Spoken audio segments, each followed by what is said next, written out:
Doggy होता है, एक डॉगी मतलब कि एक कुत्ता और एक मांस का टुकड़ा। कहानी का नाम है एक कुत्ता और मांस का टुकड़ा। ठीक है, तो ये कहानी का नाम है।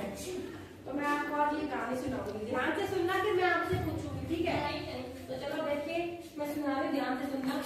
पहले मैं जो कहानी है उसका नाम लिखती हूँ ना।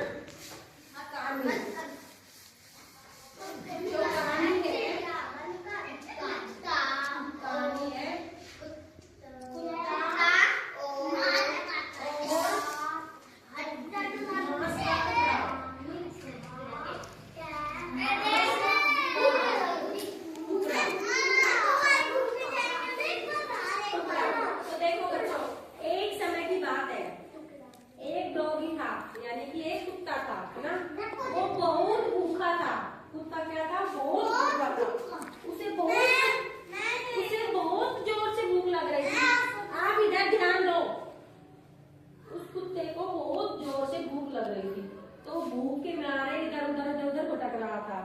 तो बड़ी मुश्किल से बहुत देर बाद उसे जंगल में एक मांस का टुकड़ा मिला। ठीक है, तो उस नदी के किनारे, जो जंगल में नदी थी, उस नदी के किनारे उस कुत्ते को एक मांस का टुकड़ा मिला। तो उस कुत्ते ने उस मांस के टुकड़े को उठाया और खाने के लिए नदी के किनारे जाके बैठ गया खाने के लिए। जैसे ही वो खाने लगा तो उसने सोचा कि मैं पानी पी लेता हूँ, ना, उसको प्यास भी लग रही थी। तो वो पानी पीने के लिए उस मांस के टुकड़े को उठा के और मुंह खोलने लगा नदी में। तो जैसे ही नदी में मुंह खोलने लगा तो उस कुत्ते को अपनी परछाई दिखी। पानी में परछाई दिखती है ना, अपनी फोटो दिखती है ना पानी में। तो उस कुत्ते को भी खुद की फोटो दिखी, मांस का टुकड़ा मुंह में लेते हुए ऐसी दूसरी फोटो दिखी। तो वो कुत्ता सोचा कि इस नदी के पानी में तो दूसरा डॉगी हो रहा है।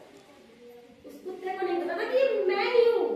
वो सोचा कि ये दूसरा डॉगी हो रहा है, ऐसा ही उसके मुंह में भी मांस का टुकड़ा है, उसके पास भी मांस का टुकड़ा है, तो क्यों ना मैं अपना तो बाद में खा लूंगी, पहले इसका छीन लूं, है ना। तो कुत्ता जैसे ही मुंह खोल के उसको भौंकने लगा ना, तो भौंकने लगा तो भौ भौ करने के लिए मुंह खोला तो उस कुत्ते के मुंह से मांस का टुकड़ा नदी में गिर गया। नदी में गिर गया तो नदी में गिर गया तो वो पानी में चला गया नीचे, तो उसके हाथ से चला गया वो मांस का टुकड़ा। तो अब उस कुत्ते को लालच था, उस कुत्ते को लालच आ गया था, इस वजह से उसने अपना मांस का टुकड़ा भी खो दिया, है ना। इसलिए कभी भी किसी को लालच नहीं करना चाहिए। जिसके पास जो चीज है उसी से ही संतुष्ट रहना चाहिए। अगर कुत्ता लालच नहीं करता तो उसके पास उसका मांस का टुकड़ा था ना, उससे उसका पेट भर जाता। लेकिन कुत्ते को लालच आ गया, उसको तो बड़ा दोनों टुकड़े चाहिए, अपना भी चाहिए और साथी का भी चाहिए। वो सोचा कि मेरा तो ज्यादा पेट भर जाएगा, अच्छे से भर जाएगा, जबकि उसका तो पेट ही खाली रह गया, उसको तो खुद का भी नहीं मिला। इसलिए इस कहानी से हमें क्या शिक्षा मिलती है कि कभी भी लालच नहीं करना चाहिए। ठीक है, आया समझ में? पोयम अच्छी लगी? अच्छा, तो अब ये पोयम कौन सुनाएगा? नहीं, आप सुना दोगे? नहीं आएगी, कोई बात नहीं, नहीं आएगी तो।